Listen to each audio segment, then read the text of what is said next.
तो मोहम्मद बिन हारून ने अर्ज की कि मैं जवान होता गया तो लोग मुझे साथ के लिए बुलाते और मेरी माँ बड़ी खुश थी। अचानक एक दिन ऐसा हो गया कि उस गांव में एक बेवा और भी रहती है।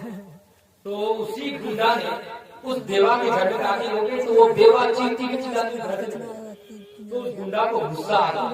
अब मैं बताता हूँ तुम्हारी ऐसी हस्त करूंगा कि तुम देखती रहते। अब कुछ दिनों के बाद वो शराब क्या किया, दो और गुंडों को तैयार किया पैसे के बंदूकों पर और 3 गुंडे आए और जबरदस्ती उस औरत के कपड़े फाड़ दिए। उस बेवा औरत के कपड़े फाड़ दिए और चिल्लाने लगे। तो गांव वाले सब जमा हो गए, कहा क्या हो रहा है, क्या हो रहा है। तो उस गुंडा ने शराब ने क्या कहा उन तीनों आदमी ने, इसकी बात कर बच्चन औरत थी, इनके शोहर मरे हुए 7 साल हो गए, ये 7 साल से हमारे साथ गलत काम करती रहती है। 7 साल से ये है हमारे साथ। अब गाँव वाले ने जब ये बातें सुनी तो कहा अरे इसकी बदचलन औरत हमारे गांव में, इसकी वजह से तो पूरे गांव के रौनक ही तब्दील हो जाए, पूरे गांव में एक गुनाह फैल जाए, मुआशरे में तब्दील आ जाए, मुआशरा पर खत्म हो जाएगा। इसके ऊपर जूतियों का हार और इसका सर मुंडा दिया जाए, जूतियों का हार पहना, पूरे गांव में इसको घुमाया जाए। तो लोगों ने आपस में फैसला कर लिया, फैसले के लिए किसको बुलाया जाए, मोहम्मद बिन हारून। फैसले के लिए किसको बुलाया जाए, मोहम्मद बिन हारून। अल्लाह अकबर। अब वो बेवा औरत मोहम्मद बिन हारून की माँ के पास पहुंच गई। मेरी बहन अपनी बेवा है, मेरी बेवा, मेरी बहन एक बेवा की कदर जानती है। मैं खुदा की कसम कहती हूँ कि मैं ऐसी औरत नहीं, मैं पाक। उन लोगों ने मेरे ऊपर झूठा इल्जाम लगाया। मेरी बहन तू भी बेवा है, अगर जान लेना चाहती है तो जान ले। मैं कसम खाकर कहती हूँ मैं ऐसी औरत नहीं हूँ। आप मेरी जान आपके बेटे के हाथ में, मेरी जान आपके बेटे के हाथ में है। मेरी बहन मेरी इज्जत बचा। अब वो तो बेवा है, वो भी बेवा है।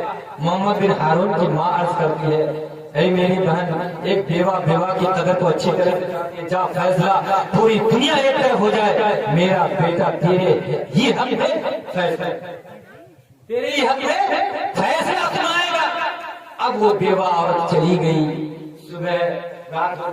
सुबह हुई, अल्लाह अकबर। मोहम्मद बिन हारून की माँ मुस्कुराने लगी, तंदूर में रोटियां बनाने लगी और अपने बेटे मोहम्मद बिन हारून को प्यार से बुलाने लगी। बेटे आजा रोटी खा ले। बेटे अब तेरे लिए एक नई सी दुल्हन इंतजार करना पड़ेगी। बेटे अब तुझे शादी दिलाना पड़ेगी। अल्लाह अल्लाह कुर्बान जाओ मेरे दोस्तों बुजुर्गों। माँ अपने बेटे को बहुत प्यार दी। देने के बाद अर्ज कर बेटे खाना खा ले और सुन ले बेटे, दुनिया एक तरफ हो जाए लेकिन फैसला उस बेवा के हक में, फैसला उस बेवा के हक में करना। अब मोहम्मद बिन हारून फैसला करने के लिए चले। कुर्बान जाओ मेरे दोस्तों बुजुर्गों, क्या बताओ वहां बड़े बड़े अमीरों के बेटों ने, बड़े बड़े पैसे वालों ने मोहम्मद बिन हारून पर ऐसा प्रेशर डाला कि मोहम्मद बिन हारून को जबरदस्ती शराब पिला। अल्लाह अकबर। मोहम्मद बिन हारून को जबरदस्ती शराब पिला और उस शराब के नशे में मोहम्मद बिन हारून ने गलत फैसला किया। उस शराब के नशे में मोहम्मद बिन हारून ने गलत फैसला सुना दिया। मोहम्मद बिन हारून जैसे घर पहुंचते हैं, इसकी माँ अपने सर को जमीन पर मार दिया और जमीन की धूल को उठाकर अपने सर पर मारा। और जैसे बेटा अंदर दाखिल होते हैं, तू जल्दी से मेरे घर से दूर हो जा, मैं तेरा शक्ल भी देखना नहीं चाहती।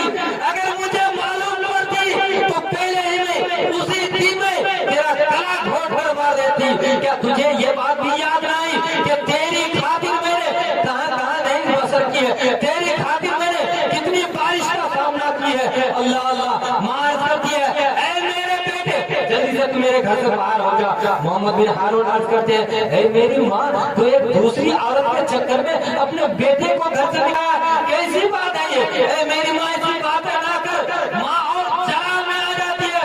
मोहम्मद बिन हारून अर्ज करते हैं कि मेरी माँ मुझसे चिमट गई और झंझोड़ने लगी और मोहम्मद बिन हारून अर्ज करते हैं, क्या बताऊं, मुझे भी गुस्सा आ गया, शैतान मेरे दिल में प्रवेश हो गया, मैंने माँ को एक धक्के दे दिया, और जैसे मैंने धक्के दिया, अल्लाह अकबर कुर्बान जाओ, जिस तनूर में, जिस चूल्हा में मेरी माँ रोटी बनाई थी, जैसे मैंने धक्के दिया, मेरी माँ उस चूल्हे में जाकर गिर गई, मेरी माँ की रूह निकल गई, मेरी माँ की रूह निकल गई।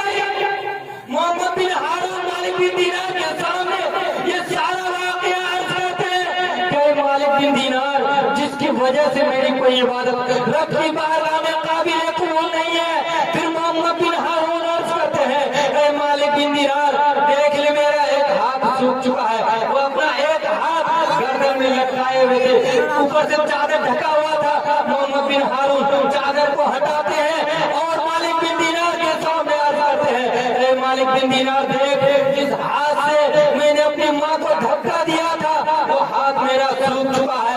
40 साल हो गए, 40 साल से मैं इबादत पर इबादत करता हूँ, हज पर हज करता हूँ, मगर रब तबारक व तआला की बारगाह मेरी कोई इबादत ना मिले।